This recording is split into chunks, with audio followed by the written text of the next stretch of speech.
Havia um mundo antes de Adão e Eva? E por que a igreja quase nunca fala sobre isso? Sabe, quanto mais eu aprendo, mais eu quero saber. Porque existe um tipo de conhecimento que não conforta, ele inquieta.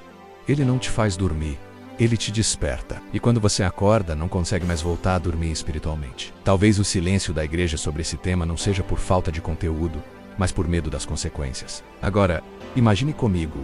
Imagine um mundo onde tudo o que você aprendeu sobre a origem da humanidade não está errado, mas está incompleto. Um mundo onde a história de Adão e Eva que nos contaram por séculos é apenas a ponta do iceberg de algo muito mais profundo. Um mundo onde os textos sagrados carregam silêncios que são tão importantes quanto as palavras escritas. Por gerações, fomos ensinados a não questionar, a aceitar respostas prontas e a confundir fé com simples repetição. Mas a Bíblia nunca teve medo de perguntas. Quem sempre teve medo foi o sistema que controla a interpretação. Logo nas primeiras páginas da Bíblia, algo começa a incomodar quem lê com atenção. Em Gênesis capítulo 1, Deus cria o homem à sua imagem, macho e fêmea, e entrega a eles o planeta inteiro. A missão é clara: dominar, multiplicar e encher a terra. É um cenário amplo, global, mas aí, no capítulo 2, a cena muda completamente. Deus forma um homem específico, Adão, do pó da terra, sozinho. Ele planta um jardim fechado, o Éden, e estabelece limites muito rígidos. Não é só uma diferença de estilo literário, é uma mudança completa de cenário, propósito e responsabilidade. E quando o texto muda tanto assim, ignorar não é fé, é conveniência. A resposta tradicional vem rápida, é só uma recapitulação. Um zoom no sexto dia da criação. Fica organizado, teologicamente seguro e fácil de ensinar no domingo. Mas a Bíblia não pede explicações confortáveis. Ela pede honestidade, porque quando o próprio texto começa a se contradizer sob essa explicação, algo precisa ser revisto. E a verdade é simples. Explicações frágeis só sobrevivem enquanto ninguém decide ler com atenção. Vamos às provas, direto no texto. Primeira prova. Gênesis 2, verso 5. Afirma que não havia homem para lavrar a terra. Isso é dito antes da formação de Adão. Mas espere um pouco. No capítulo 1, e o homem já estava criado e dominando toda a criação. Se fosse o mesmo evento, essa frase não faria sentido, ela não existiria. Ela quebra a lógica do zoom. Ela denuncia uma sequência diferente. E quando o texto denuncia, o leitor precisa ter a coragem de ouvir. Segunda prova. No capítulo 1, Deus libera todos os vegetais como alimento para toda a humanidade, sem nenhuma restrição. É um banquete global. Já no capítulo 2, Deus cria um ambiente controlado, impõe uma proibição específica sobre uma árvore e estabelece consequências diretas para a desobediência. Não são apenas regras diferentes, são alianças diferentes. Um grupo vive sob liberdade ampla, o outro vive sob responsabilidade direta e pessoal. E isso, meu amigo, muda tudo. Terceira prova. E essa é poderosa. A palavra homem, Gênesis amba. O termo hebraico usado é Adam, que significa humanidade, a espécie humana como um todo. Mas em Gênesis 2 o texto muda. Surge a Adam, que significa o Adão, um indivíduo específico.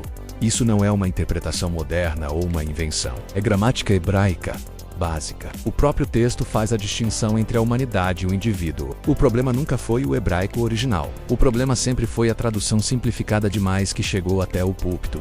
E a quarta prova, em Gênesis 1, verso 28, a ordem é: enchei a terra. Uma missão expansiva, global. Mas em Gênesis 2, verso 15, o comando para Adão é: fique no jardim e cuide dele. Uma missão restritiva, localizada, uma aponta para o mundo inteiro, a outra para um território cercado. São comandos opostos. E comandos opostos não podem ser dados para o mesmo grupo ao mesmo tempo sem gerar uma enorme contradição. E então chegamos ao drama de Caim. Depois do seu crime, ele entra em pânico e diz: todo aquele que me achar me matará.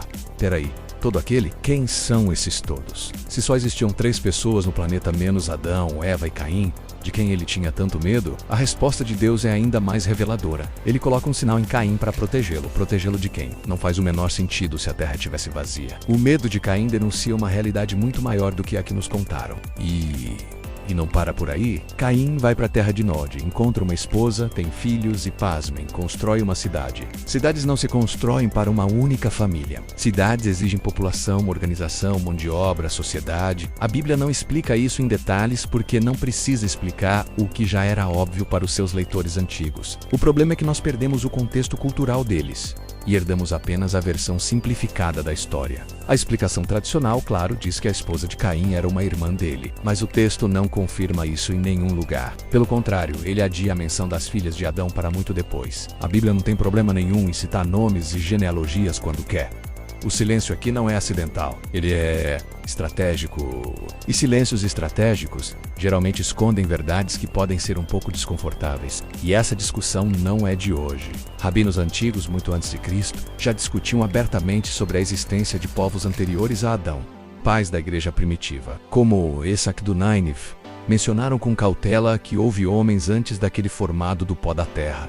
Essa ideia sempre esteve sobre a mesa. Ela só foi abafada e silenciada quando a fé começou a ser confundida com controle institucional e poder religioso. Aí entra a ciência. E não para destruir a fé, mas para expor a nossa leitura limitada. Fósseis humanos com centenas de milhares de anos, ferramentas de pedra com milhões de anos, cidades complexas surgindo muito antes da cronologia bíblica tradicional. Pegadas humanas antigas demais para serem ignoradas. A genética gritando aquilo que o texto bíblico apenas sussurra. Isso não é um ataque à Bíblia, é um convite à maturidade da nossa fé. Então chegamos à pergunta que muda tudo. E se Adão não foi o primeiro ser humano biológico? E se ele foi o primeiro homem espiritual? O primeiro homem de uma aliança específica com Deus?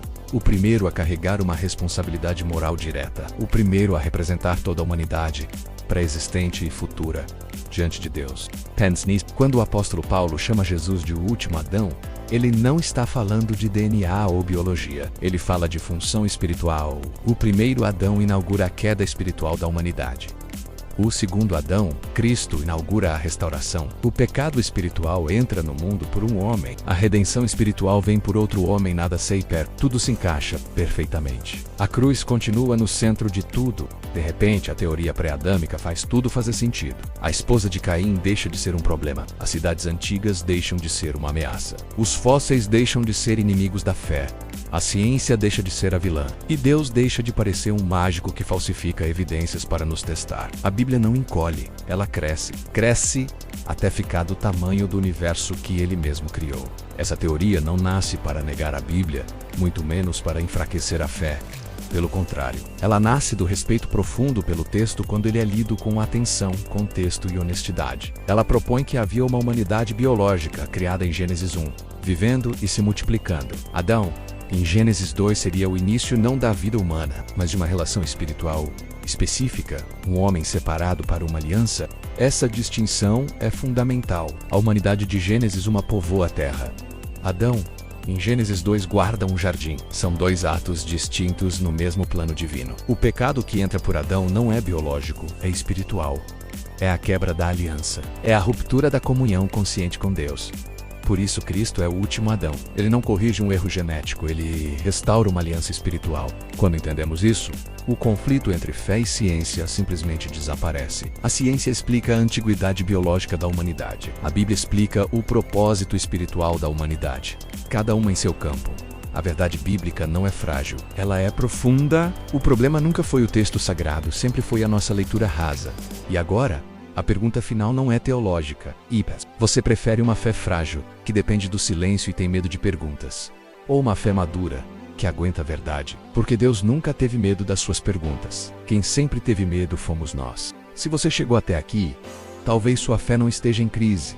Talvez ela esteja evoluindo, e isso assusta, mas também liberta. Porque um Deus que sustenta bilhões de galáxias não entra em pânico diante das suas dúvidas. Ele as usa para te levar mais fundo. Ficou com a pulga atrás da orelha também, né? A verdade não tem medo de ser questionada. Só a mentira tem. É sempre bom ter você por aqui. Curte e comenta aí o que você achou desse vídeo. Não esqueça de nos seguir, compartilhar com aquele amigo que adora uma boa conversa e ativar o sininho para mais vídeos como este. Até o próximo vídeo e um forte abraço.